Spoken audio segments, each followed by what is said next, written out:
wow, that was an abrupt ending. What's up, guys? Welcome back to another episode of 0xResearch. Today I'm joined by my co-host, Danny. Danny, how the hell are you?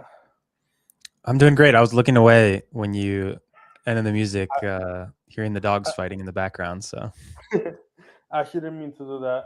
I don't know what happened. I probably messed something up at some point, but I can't let something so small ruin my mood, even though I really want to let it. I think before we get started, and we have not a lot to discuss in crypto, but a lot to discuss in terms of war, I want to give a massive shout out to my editor, our editor, Steph, who is going to be getting married over the next few months. I think next month or the month after. So just want to wish him and his fiance all the best. Woo! Okay. More serious note, Danny. Actually, how are you doing? doing good. I feel like recent conversations internally here they've been a little bit of a whipsaw. We were just talking before. People were saying, asking the other day, "What are you guys buying?" And now I feel like I had the opposite conversation this morning. People saying, uh, I could What are you really see selling? more downside. So I mean, look, I'm not a big bottom caller, but this is like the type of conversation that you have. I think I don't know. Everyone's super like trigger happy to sell all the time, and I'm a buy like sub 70. I've already said it on the pod. I'm a buyer. It can go lower. I've heard some people say 58K. Whoa, another 20% drawdown. Oh no, like it's if you think it's like if you think there is a meaningful use case for cryptocurrencies, which I think there is, maybe it's not digital gold, maybe it's not inflation hedge, but it sure as hell is tokenization and settlement layer. That's what our large traditional financial overlords have decided upon, being the main goal and mission of cryptocurrencies. And I'm very happy to just play ball in that sense. And yeah, like it seems like every discussion that I have, and not just internally, very good. Are they going to fight again? A little bit. We'll see. I feel not like looking good. every chat we've had internally at Blockworks, like on these morning calls, it's very much like, oh, 1 week you're buying, 1 week you're selling. I think every chat in general I've had on crypto has been like, oh, 1 week you're buying, 1 week you're selling. And oftentimes when it's like high, people are buying. When it's low, they're like, oh, it's gonna go lower. I got as well. I think like at this point you just want to be. There's a Swanson Benson tweet that is sarcastic, but I think it speaks the truth, which is like you kind of just want to be DCing spot and chilling a little bit, like relaxing a bit, just like I don't know. I think it'll be fine at this point. You can hold it down a little bit.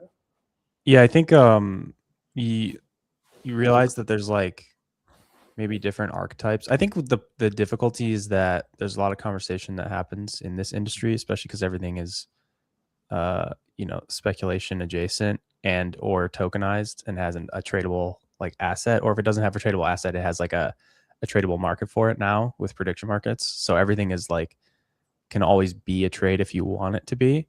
And I think there's definitely like archetypes of people. Like I think if you are the type of person where you believe in something and you like a company or you like Bitcoin or whatever it is, you're probably the type of person who, like you just said, just buy some spot and chill. And you shouldn't really be thinking about, okay, I should sell some here, and then we just broke, we went back above 70K, I should buy some here, and then we broke back below 69, like maybe I should sell some here. Like you're probably just not like a level to level or like momentum trader guy if you have like more of a long-term view. But I think these like those views and those conversations kind of get crisscrossed like in the narratives, and like you just have different people kind of talking past each other, that have like different ways that they approach markets. So I don't know, I just think it's an interesting, it's not something we talk about. That's probably more of like a 1000x conversation because I think they're Yeah, more like the active trading show. But we talk about assets in the space, and like certainly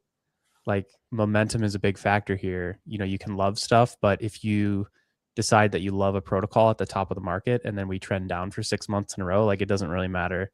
You'll probably start asking yourself these questions of like, oh, maybe how long term is my view? Like, was I correct in the assessment of the valuation at that time?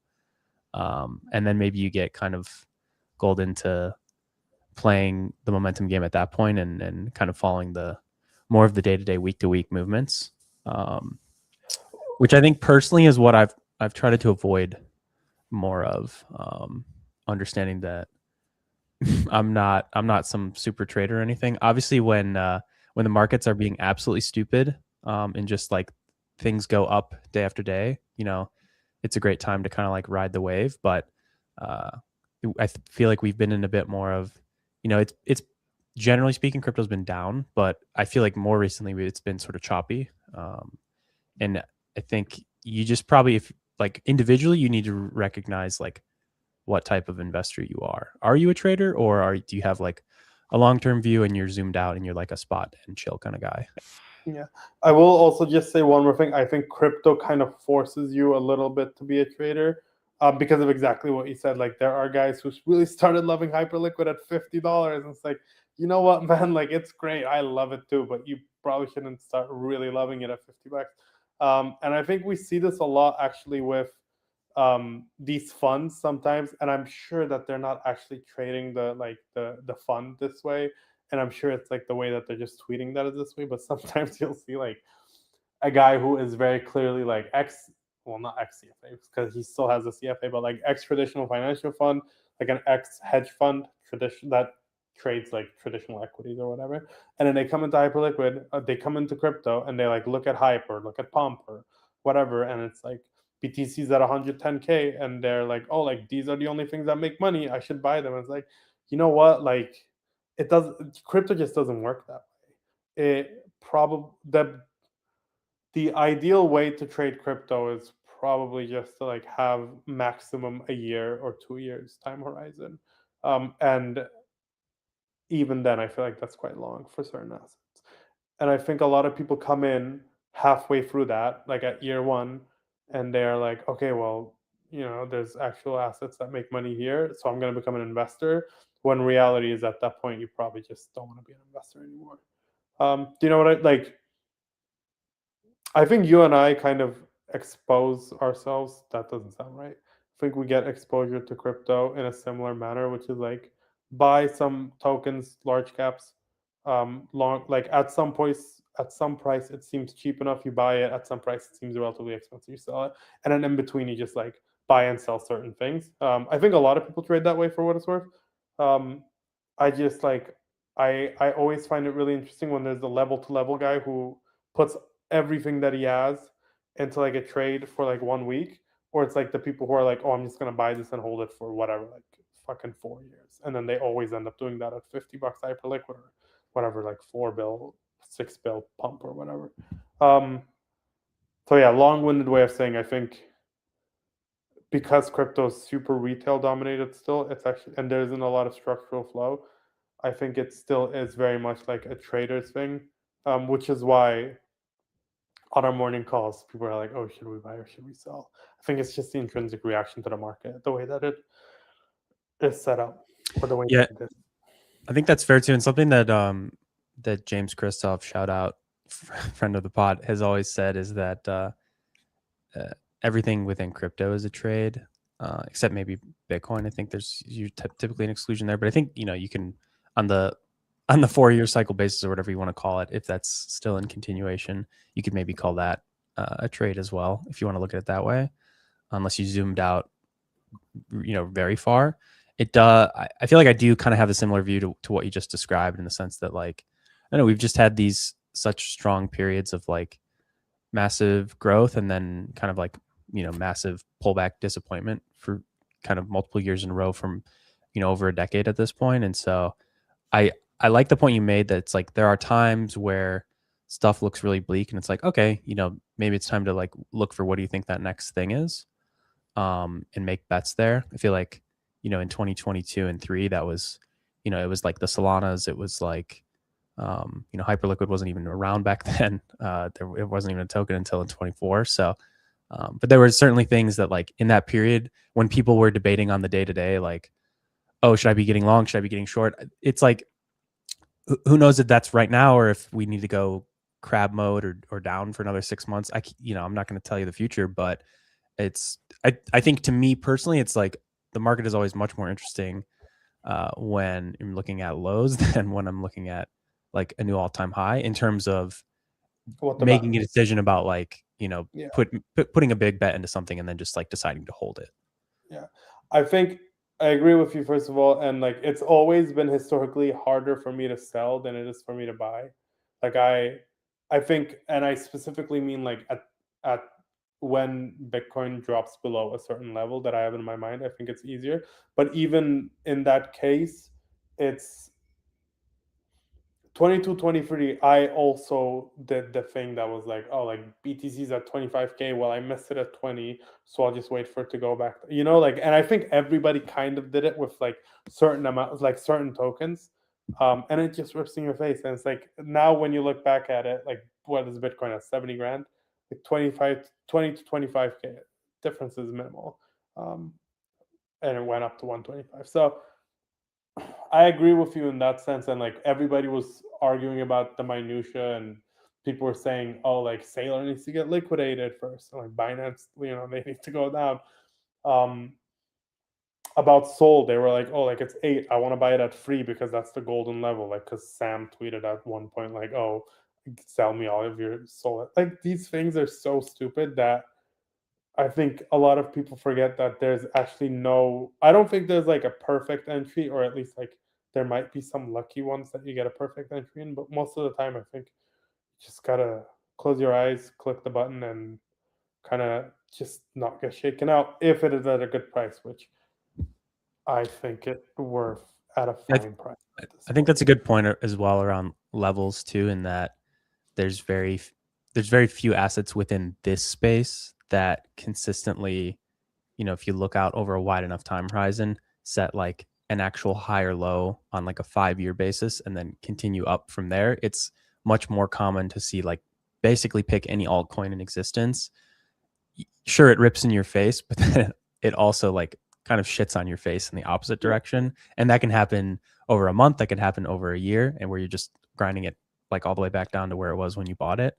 Um, there's Bitcoin and there's like a few other assets that you could call out that historically have kind of like grinded up and to the right over the longer term. And so that probably also lends itself to just the trading atmosphere. It's like if you're looking at kind of all of the shit coins that tend to rip in your face, like, I mean, it just lends itself to, this is a depressed time. Maybe I do want to be getting long because if it does rip, like I stand to still make a bunch of money. Yeah. Um, No, and I think my favorite is, and I've done this so much as well, is when like we're going up and to the right, and I'm like, oh, I should have bought like whatever it's 28K BTC. Oh, I should have bought, and it goes back down to 25. I'm like, yes, I'm waiting for 20 still. That's like, I don't know. Like, I think everybody does this. I'm sure that even like the really, because I'm retail, Danny. I don't mean to hurt your feelings. You're retail, I'm and I retail. can imagine.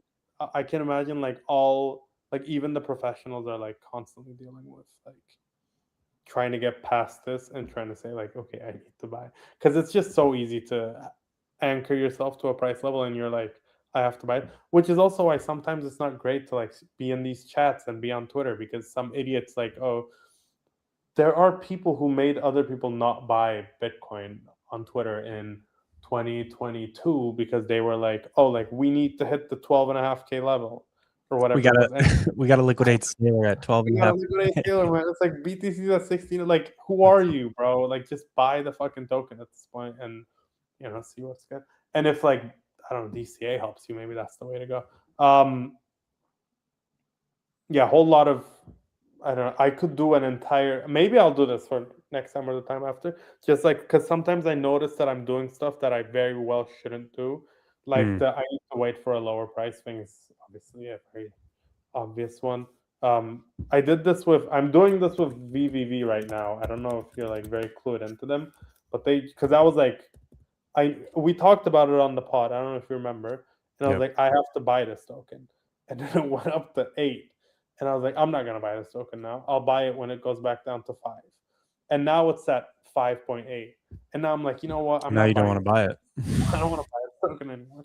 So it's like just tons of this stuff that. I think that's a natural feeling though when a lot of the assets. I mean, we talked about kind of the volatility, but also just the raw momentum and like kind of this. I don't know, the attention. It's similar. I'm not gonna say that it's a meme coin, but I think a lot of assets in the space move like meme coins in the sense that it's like you get the 1,000 active people who are moving money around in the shit coins in the space to all look at something for a week, and then when they all decide to stop looking at it, it could just grind down forever until it captures the narrative again. And a lot of the assets here kind of tend to work like that. So it can be hard to get on, riding the upward momentum and just like saying, screw it, like it's up 20%, like I'm buying right now, can often be like more effective than saying I'm going to look for, a bounce at some lower level, because that bounce might never come. Like that might just be that downward momentum might carry it for a long time. Yeah, especially in probably like right now when attention is like so limited and Yeah. you just don't want to deploy. I think at the I think unironically at the bottom it's sometimes better to, like you said, to just buy the thing that's like it's pumped 10%. You should probably just like get into it because it clearly has attention. Okay, I want to chat a bit about. Yeah, let's talk about war instead. I don't know how to do this one because I do actually want to talk about it, but I also like obviously don't know much about geopolitics in general. But I guess we'll, maybe like the best way to start this is Bitcoin's actually not dead. Um, it's a relatively big war in the Middle East that's happening. Last time this happened, I don't know if you remember. Actually, I think GCR tweeted last time this happened, right? Was it Russia, Ukraine, or what? No, no, no. It was Israel, Iran. It's like I believe that this is a good spot to DCA and some tokens or something. I don't know. This time we didn't dump. I watched this video of this is what I want to talk about. Did you see that video of Dr. Jiang on? It doesn't work if you didn't see it, so I'll just have to describe it to you. So it's this guy, and he does this lecture in 2024, and he's a politics professor in the U.S. And he says he has three predictions: Trump will win in November, they will start a war with Iran, and U.S. will lose that war. So now he's doing a media circuit because his first two predictions have done well. But I can't stop thinking about the fact that this guy is like, he's clearly very well educated, but I can imagine there's a lot of people who could have seen that Iran war would have started. But now he's doing this massive tour. And I know we had this. The reason I've been thinking about this a lot is like, one of the reasons that prediction markets got popular, I don't want to bring up prediction markets again, week 4 now, but it's because it was supposed to like dismiss these types of people who are like sometimes get lucky. Do you remember like the whole thing happened with Nate Silver because he was wrong about his predictions about who was going to, he thought Kamala was going to win. We have all of this like data about Iran on prediction markets now, and it's been largely correct. But right now, everywhere I just see like, again, political experts and whatnot, like subject matter experts, etc. What I'm trying to say is that whole thing has kind of shifted away because 2 years ago that was a very big thing for prediction markets, if you remember. Like it was supposed to be the arbiter of truth and to show, but it's very clearly gone from that to like trading. And I just thought it was really interesting because we're once again, like 2 years ago we lost this credibility from like these subject matter experts versus now we're getting it back again, kind of, if that makes sense. Like we don't have Polymarket going out and saying, oh, we actually predicted all of this like 6 times, because this would have been a great opportunity for them. I'm like jumping around a lot and I don't have a very coherent thing about this, but I just thought it was like semi-interesting the fact that this happened. Also, I wanted to talk a bit about oil and HIP-3. Yeah, I think that's fair. Maybe some thoughts I have on this, like, I think you're right. Like we did see, what's the right word? Almost like a pushback against, there was definitely like a very clear pushback against like the elite, if that is the right word, but Yeah, like like the educated. the educated like science and like elite community. We saw this with COVID. We saw this, I think you're right, on like the like prediction of who's going to win the presidency in 2024.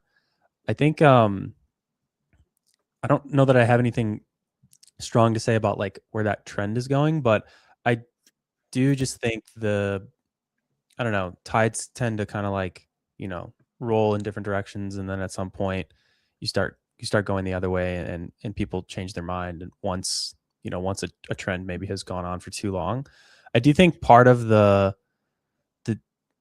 the interesting thing around like, oh, Nate Silver was wrong is that it's not really, I don't know, it's not I find it so funny, we've talked about this before probably, that like, it's not that the prediction markets are always right, it's just that they have the ability to constantly be updating the number. Yeah, Like if Nate Silver was putting out a new number every day based on the updated information from the votes that were coming, like he would not have been incorrect at the conclusion of the election, he was just wrong at that point in time based yeah. on the info that he used as his input. And so I do find that whole point just like, it's just kind of silly. I'm not saying that, but I do agree that like the markets make sense for that reason, right? It's just a live open poll basically with dollars to decide what we think a chance of something happening is. So there is certainly some value there for certain markets like this, to have information related to events and occurrences and whatnot. But I agree with you. Yeah, we've seen kind of some changes there, and I don't know how to tie this into oil, except maybe by saying that I have seen. I mean, there has been a big the war tensions, obviously, and this issue around like the Strait of Hormuz being blocked and like shipment of things around the world being disrupted. Oil prices have jumped a bunch. I was looking at Polymarket earlier, and there's a bunch of markets right now for, will the price of oil reach, X price by June 30th, December 30th, and there's markets for like, $90, $110, $150, $250. Like they're really like trying to price in this like asymmetric rise in the price of oil. And tell me how And that it's gets HIP-3. okay. I will tell you how it is the third most traded asset on HIP-3 market. God, this I need to go. I need to start using dark mode more often. That's my like 2026 resolution. Crude oil is 24-hour volume is 400 mil. Open interest at 90. It is third after XYZ 100, which is Nasdaq 100 launched by Trade XYZ, and it is after silver as well. I also wanted to share this. This is actually a sneak peek from our analyst hours. I don't know if I'm allowed to show this, but anyway, this is like, I also think this is quite interesting. I did a HIP-3 update, and just the figures of these HIP-3 markets and how much they're trading, I think is quite insane. Bitcoin's 44% of total perps volume. Silver was 10% of total perps volume over on in February. That's kind of ridiculous to think about. XYZ 100 is 5.3%, or was 5.3% in February, and some of these other figures are silver was more silver was traded more than Sol, which like on Hyperliquid. Um, so these things are like genuine assets that are that have become increasingly more popular on Hyperliquid. Um, Something that I think not a lot of people expected for it to happen at this rate, and the rate is actually pretty ridiculous because in December, first week of December, total HIP-3 volume was sub 1 bill. At peak, it was 25 bill. This is per week. And now the floor is at, I think, 12, maybe $14 billion per week. Um, Insane growth. And it's really picked up, I think, on everywhere. You know who was actually asking me about this? James Christoph. He was wondering if Ostium has ended up picking up a lot of this volume. And I think I already chatted about this on the pod one time, but I just want to like reiterate it.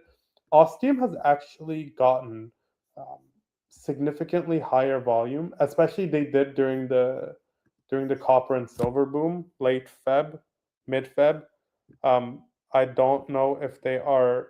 I don't think they're doing as well as Hyperliquid is now with everything. But one perp dex that never got it was Lighter, and I also mentioned this on an analyst hours I think last time, but maybe also on the pod. But just something to think about is like if the next evolution of these perpetuals dexes is allowing 24/7 trading for traditional markets, be it equities, be it ETFs, be it commodities, you really want to like long what is actually seeing trading volume from that. One caveat here is Hyperliquid is in growth mode, which means that they've cut down fees by 90%. So a lot of this like increased volume is actually not showing up in revenues yet. Revenues are relatively stable over the past 3 months. January, February, March, no, December, January, February have all been like around 50, 55 mil per month. So not tremendously impressive right now, but I don't know. I think this is where like majority of people I know who are super interested in crypto believe that crypto is going forward and fits our narrative as well, right? Like it's becoming the settlement layer. It's increasingly the back end of traditional finance, and I think it works in this sense for Hyperliquid and Ostium to an extent, which was surprising to me when I first saw the data. I was also a bit sad that Lighter didn't get any bump from it. Yeah, seeing the fees come down makes sense to me. I mean, I do recall Noah having some questions about their revenue run rate and like relative to the amount of assets on the platform. And there was an interesting like, how can you be making, 20 to 30% annually of the total value that's even on the platform? You'd run out of customer assets at some point if you're making that much money off of them. So this, I think that makes sense, but it is interesting to see the growth just take off as a result of that. I'm curious, like how much have you thought through? Like it feels to me maybe there's a little bit of a multiple compression that needs to occur in terms of the market's feelings on where to price some of these exchanges, and maybe that's been actively happening, but that's maybe a hard part to grapple with. Multiple compression here, as in across crypto, multiple compression such that.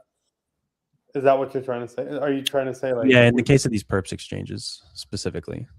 Yeah, I mean, it could be offset by growth from like these new categories and more volume there, but if like you said, it's not being really reflected in the revenue, the growth of these volumes, because fees are coming down. So, is there a period here where we have to find maybe like a new norm at where they're priced based on, the growth may still be good, but maybe the revenue can't grow as quickly. I completely get what you mean.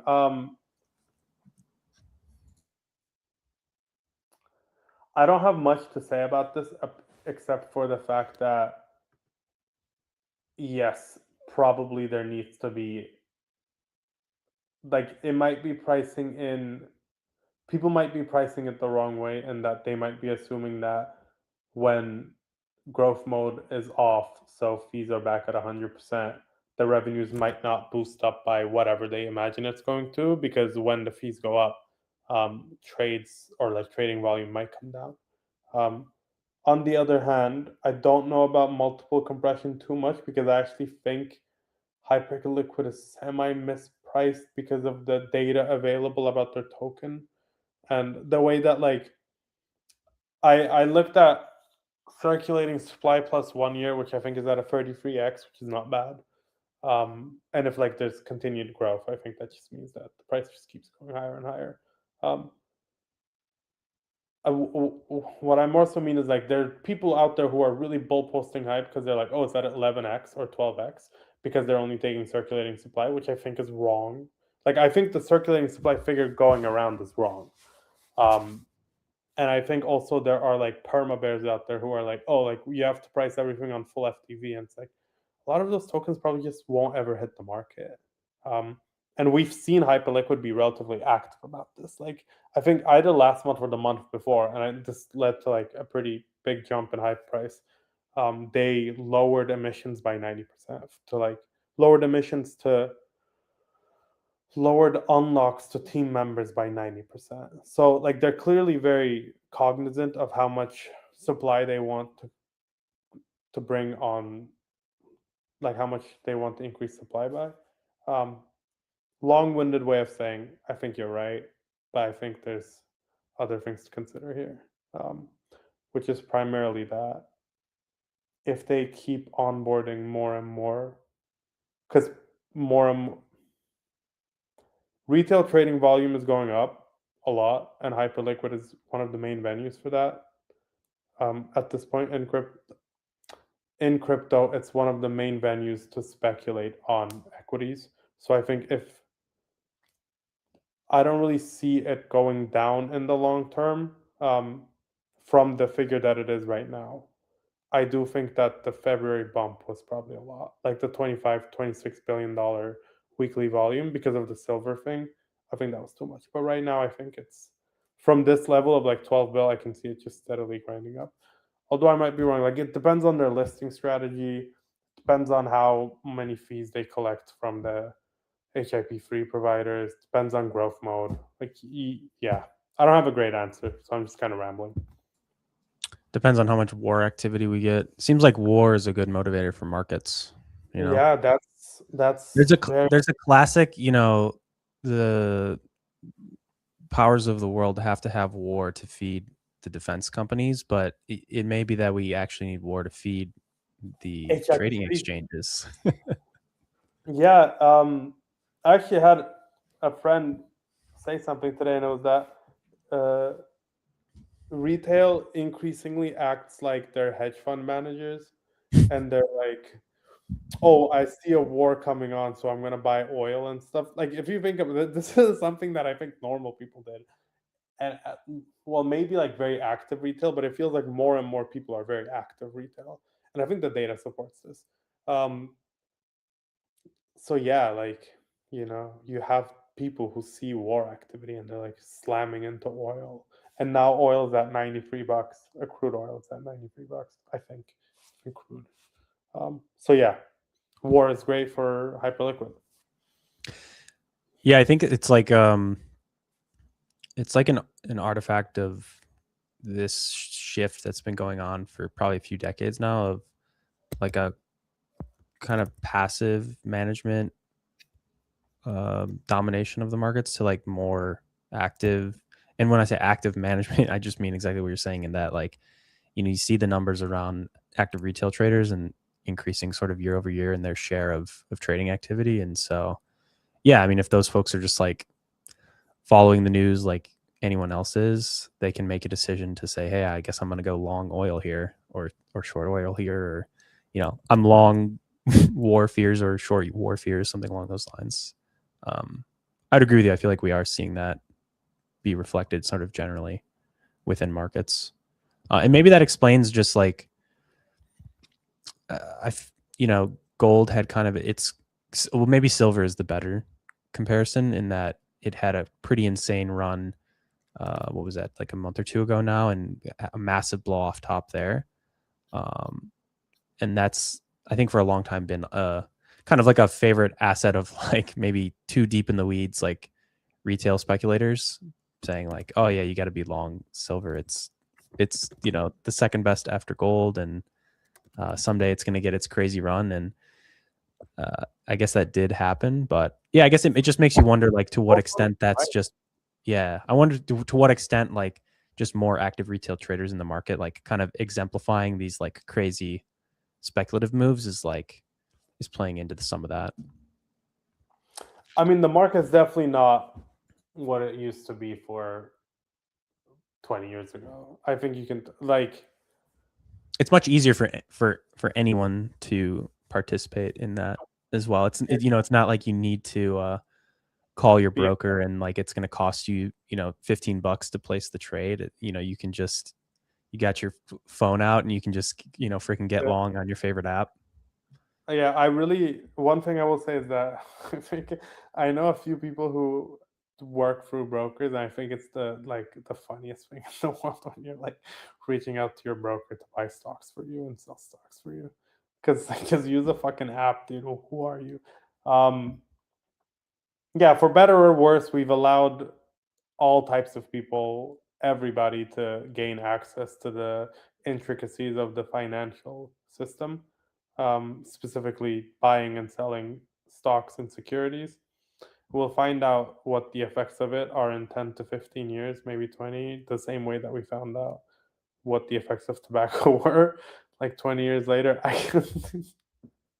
I don't want to say it's the same thing, but like the funniest is when you see like after crypto crashes, you see all of those guys go on like whatever, like The Verge or Wired or something, and they're looking at the camera like this, and they're like, "Yeah, I lost all my money in crypto," because it like crypto crashed. Do you remember? I think there was like a very big wave of these post COVID, and they were like, "Oh, like I started day trading before COVID, and then COVID hit, and then all markets went down 60%." It's just people like looking really sad at cameras.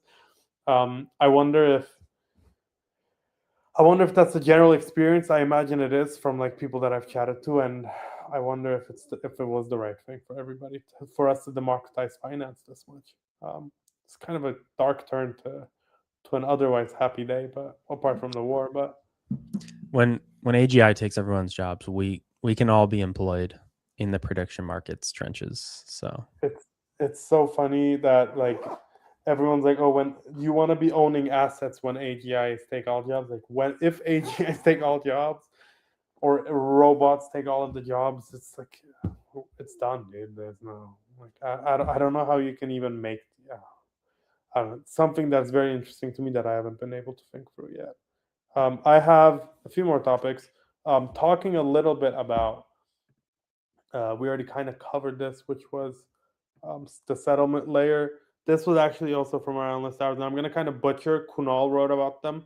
I don't think it's out yet, but it will be out. So if you're not a Blockworks Research subscriber, you should subscribe to read more about our thoughts on Countdown. But I pitched this to you before today's episode, Danny, and we both said the same thing, which is that we agree with James Christoph's thoughts, which I'm sure he'd be very happy about. But yeah, I think like there's not like what I wanted to say here was this: in the world where TradFi uses us as tokenization rails or settlement layers and trading and the back end of financial infrastructure. Unfortunately, I feel like they will choose Canton and not Hyperliquid or Solana like some people want. I know you agree with this as well, right? I think I have a more neutral view in the sense that I think I could see any outcome and it wouldn't surprise me, in the sense that I don't know, a lot of effort has gone into building these large blockchain networks and ecosystems, and yet, despite the number of assets on Ethereum, despite the amount of activity on Solana, you look at the like kind of core token asset at the center of it, and I think they still have like there's still problems in those models from like wanting to own that, and it being sort of like having some sense of value accrual is like a problem that's not quite been solved for. So in the sense that, you know, Ethereum itself or like Solana itself is not necessarily like directly a profitable thing, I could see a world in which a bunch of financial institutions say, well, hey, if there's this network that's just going to operate basically unprofitably, and people are willing to kind of like sort of pay into that to keep it running, why wouldn't we just take advantage of it? Because that means we don't have to spend money building that ourselves. um, And the but I could also speed. see the same. I could see the reverse argument for something like, like a can. It doesn't have to be Canton, but it could be any similar sort of like, uh, you know, large grouped Yeah. amalgamation of businesses that like form to make a network that they sort of like maybe control some of the rules around.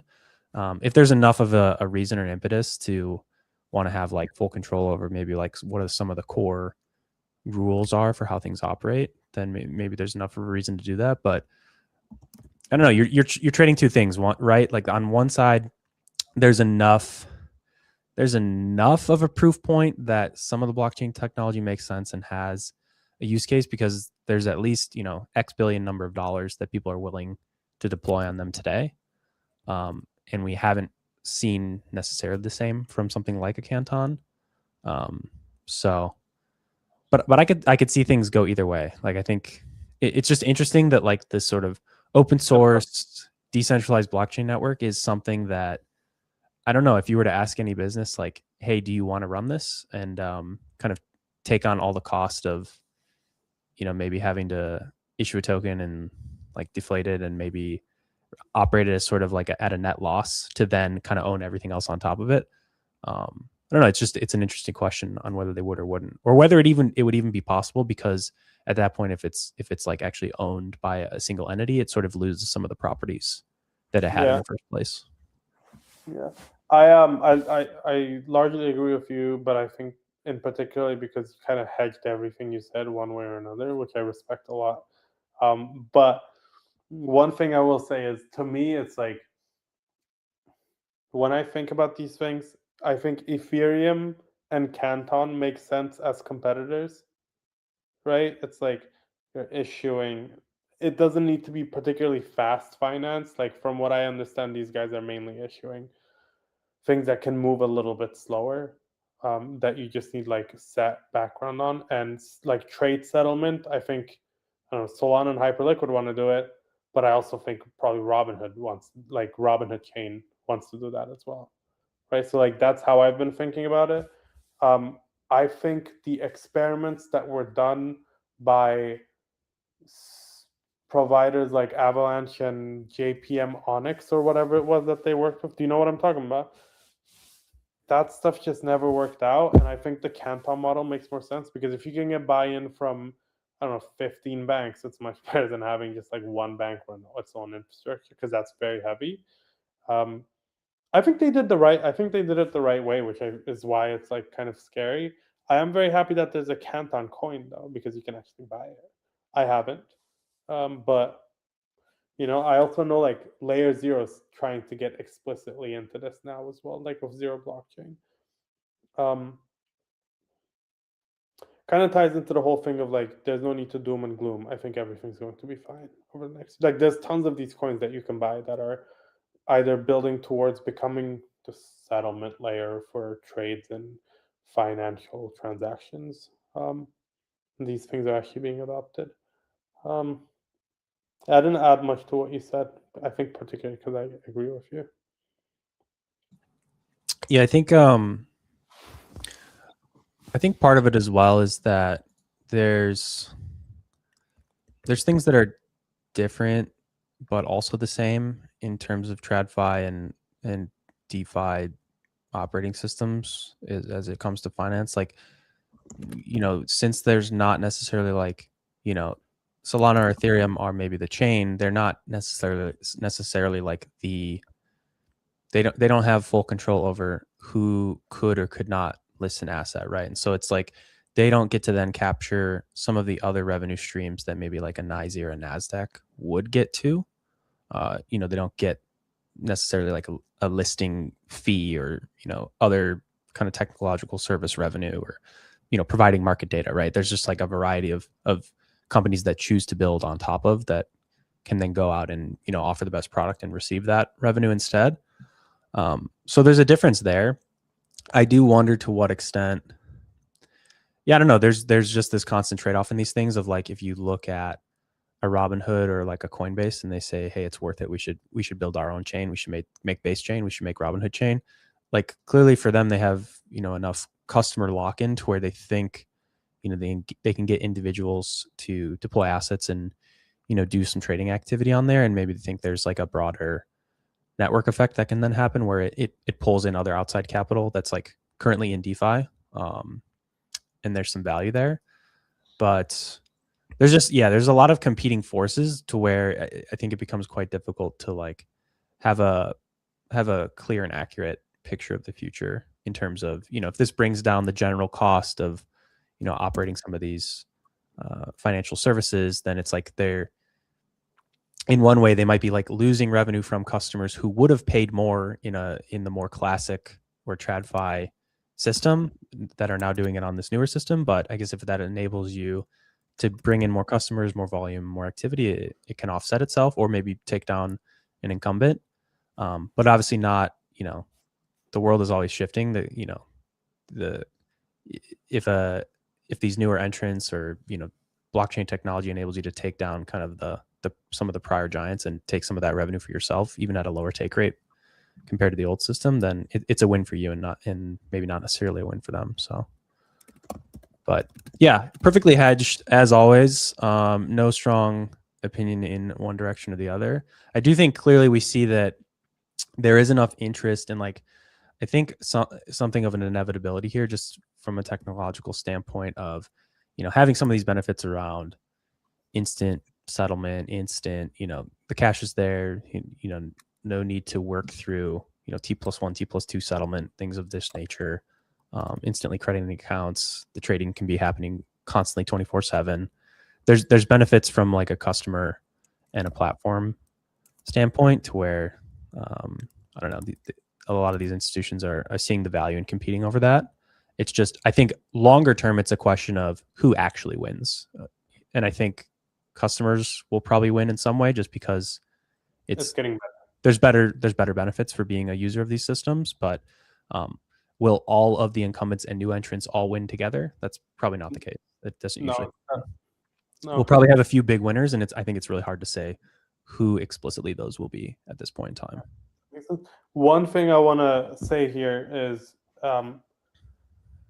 you brought up like that NYSE, they take listing fees, they sell data, they have different ways of monetizing their product, and chains just don't do this at all. And I think the general idea so far has been like, well, chains can monetize in other ways, it's fine. But there's nothing that says that chains can't monetize in the same way that these things do. Like at the end of the day, they could also be doing the data side and like selling data access. I don't think that's a crazy thought.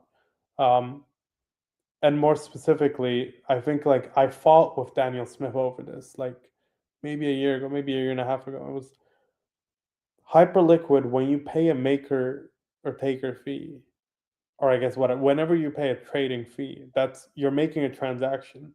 So that's gas. Like there's no gas cost in this typical way of to send a transaction. But if a transaction is putting in an order, then you're paying gas, right? So like the way that I think a lot of people think about L1s is like, oh, you have to pay a certain amount of gas and it has to be in a native token and it has to be like be a transaction. So the general point that I'm trying to make is Ethereum and Solana and whatever incumbent or whatever like new chains are coming up don't have to just monetize through the customer or like through the user by making them pay gas. There's a million ways to do it. And I feel like it's relatively unexplored. Like we came up with a way to monetize a blockchain and it's like, that's it. No one's ever tried to iterate on it. No one's ever, we're seeing some now, like Mega ETH has USDM. Hyperliquid has their general fees as well, which I would say it's like still relatively just the same thing. But no one's really tried very hard. You know what I mean? And it's kind of a shame because I feel like that is a very interesting part of.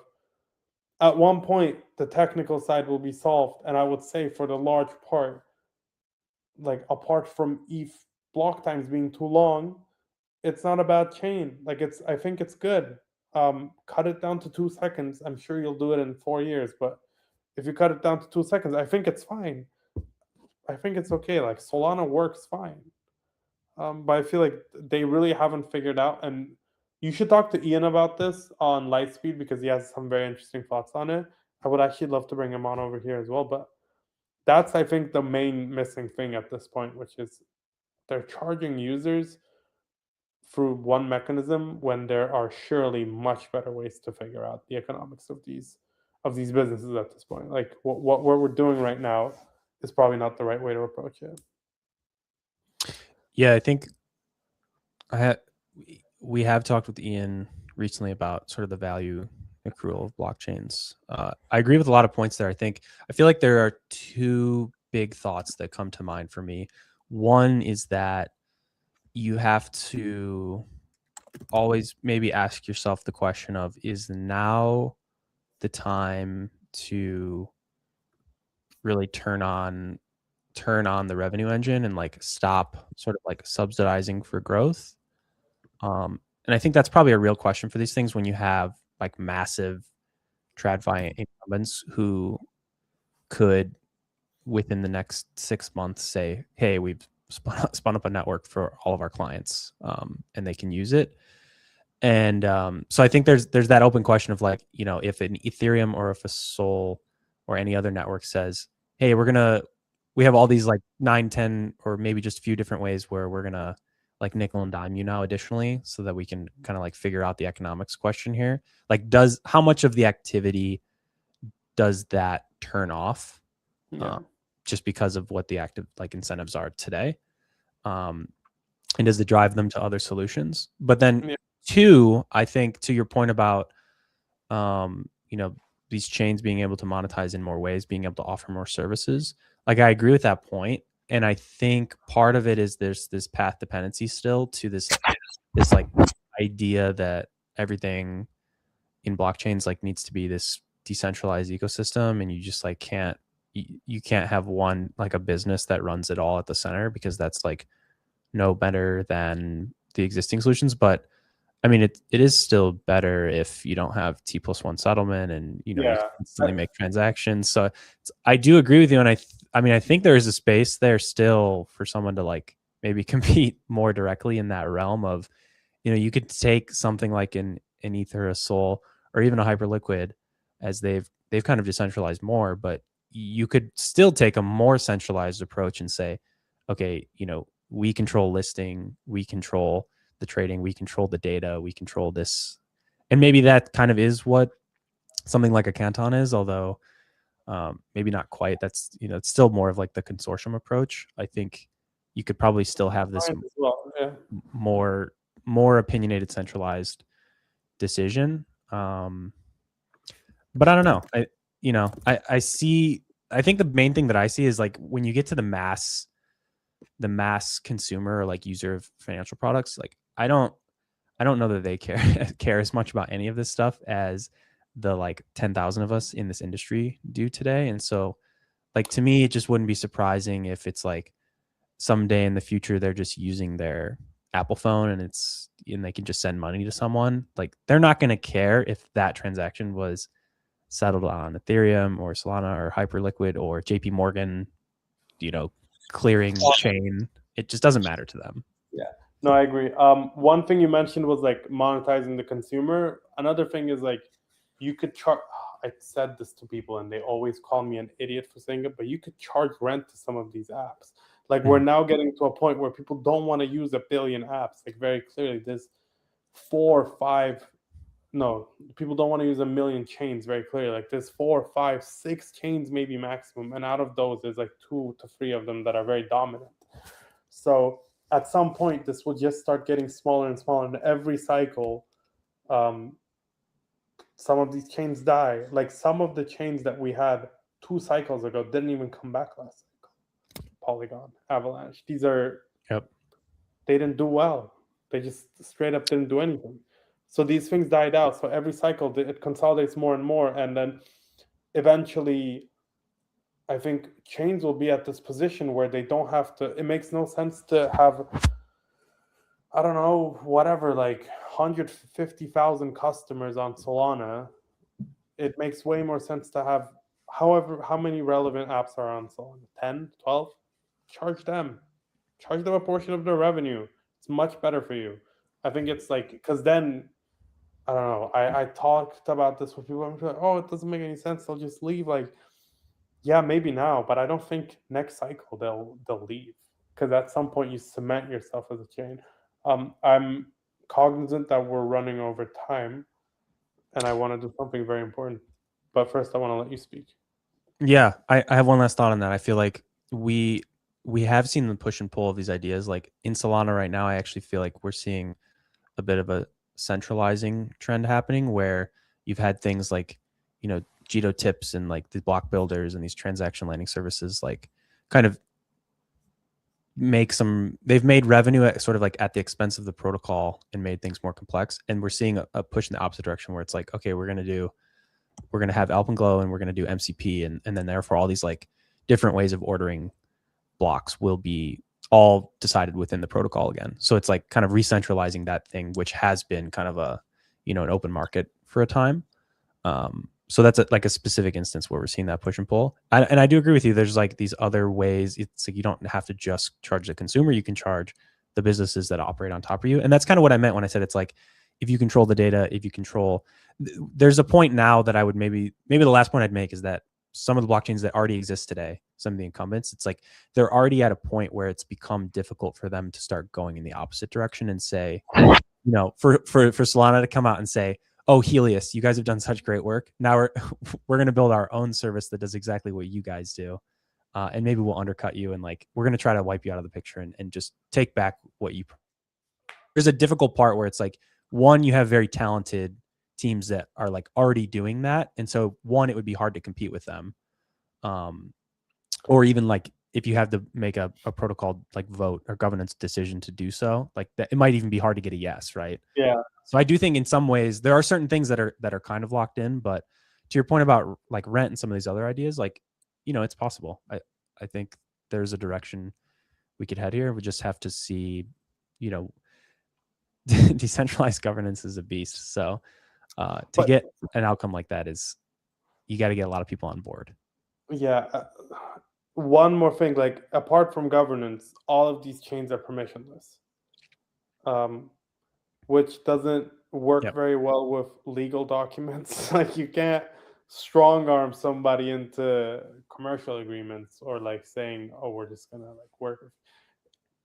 There's a lot of things about the way that crypto evolved that has made it very difficult to, because a large portion of how businesses make revenue is through commercial agreements, and you just can't make some of these things on, like you can't have vendor lock-in, or like it doesn't work. And the other part of what these chains are today too is like it's an agreement on like a number of validators to run the same software, and so like if there's some, in the same way that like Bitcoin kind of had and ETH have had their kind of moments where they've split in the past, it's if you offer up a big enough change at like one moment in time, maybe half the validators on the network say we don't want to run that.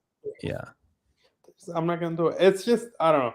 Crypto's beautiful because it's very chaotic, but it's also horrible because it's very chaotic, and it's very chaotic because of the way that it's developed. And there's all of these like tiny little issues that just are so annoying, and in regular life you don't really have to deal with it. Like, can you imagine a business with like half of your vendors are like, oh, like we actually don't want to do it. Fuck you, dude. It's my business.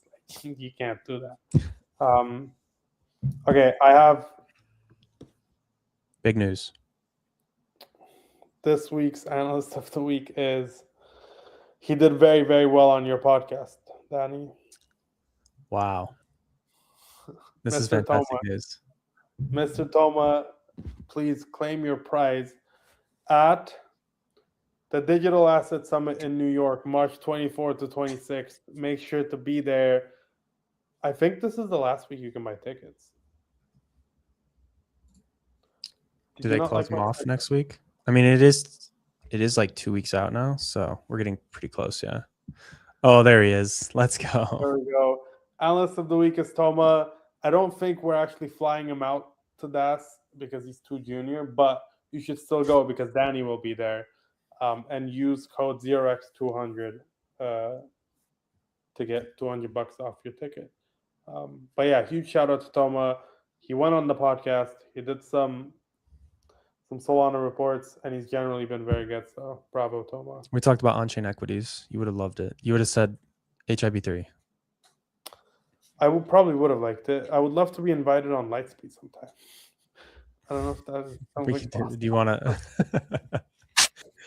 Hey man, I don't know if that's something possible. I'd love to go on there with Carlos and just disagree with everything he says at all times.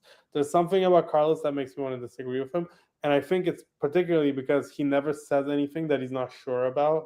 Like he does a lot of research, and B, he won't like speak out of his ass the way that I do, and the way that you also do sometimes. Like I sometimes catch you speak out of your ass, but what you do is you always hedge, which I think is great. But I don't. I just say it. But Carlos never has to hedge because he always speaks the truth. Those are my closing thoughts. I love Carlos. I love Toma. I love Danny. Guys, thank you so much for tuning in this week. Again, a shout out to my lovely producer, our lovely producer, Steph, for getting married. Yeah, very good. Okay. Enjoy your weekend. Thank you for listening. And I will see you all next Friday. In 2 weeks, we're going to have some CMT digital guys on. So that'll be fun. Yeah. Matt. No, not Matt. Not Matt. I wish you didn't say Matt because I forgot to invite Matt. So now I have to. Well, not now I have to invite Matt. I wanted to invite Matt. Sorry, Matt. It's not you. You're not coming on. I don't even know who it is. There's only 2 of them. Well, I think there's like more of them, but I only know 2 of them. Okay. Anything else you want to say, Danny?